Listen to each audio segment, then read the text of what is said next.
I think it's important to remember, and for those who are sort of just casually associated with the market, the taper is not a rate hike. They're different things. The taper could lead to the bond market raising rates on its own, but it's not a rate hike. The taper not moving stocks at all. Why do you think that was? Just because everybody and their mother's mother saw it coming?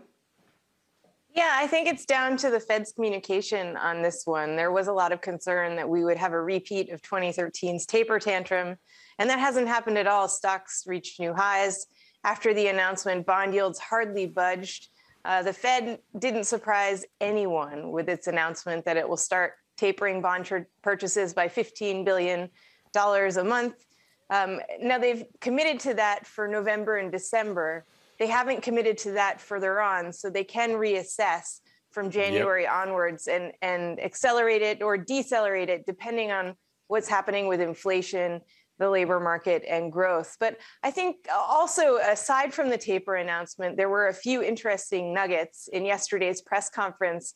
I think Jay Powell kind of redefined how the Fed is thinking about transitory. So I think he sort of expanded it and said the Fed expects inflation to be higher until the second or third quarter of next year. I think if you had said 6 months ago that that would count as transitory, people wouldn't have believed you because transitory is supposed to just be a couple of months, but prices are going to be higher for much longer than that.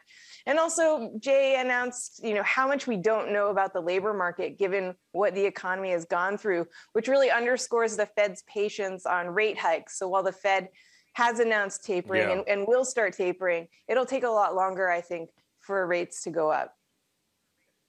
And I liked what Jay Powell actually had to say, showing kind of a little bit of a human side. I mean, he almost kind of chuckled and said, I know people are kind of laughing at us when we talk about this idea of transitory, or however he put it in Fed speak. He acknowledged that there's been some criticism around that term, but you don't go skydiving without a backup chute, I'm told.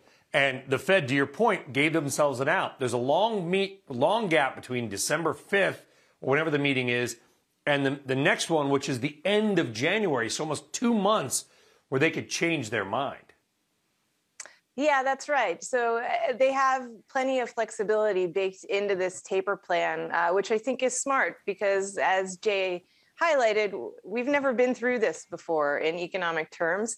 And so while the Fed thinks that the labor force participation rate has been a bit suppressed and we're not seeing people jump back into the workforce the way we thought they would, the Fed thinks that's because people are still worried about the virus, or they've got a cushion of savings as a result of stimulus measures, and that should improve over time starting tomorrow, actually, with the jobs report. But they're not sure. They want to see that happen first before they even begin to really commit to anything like rate hikes.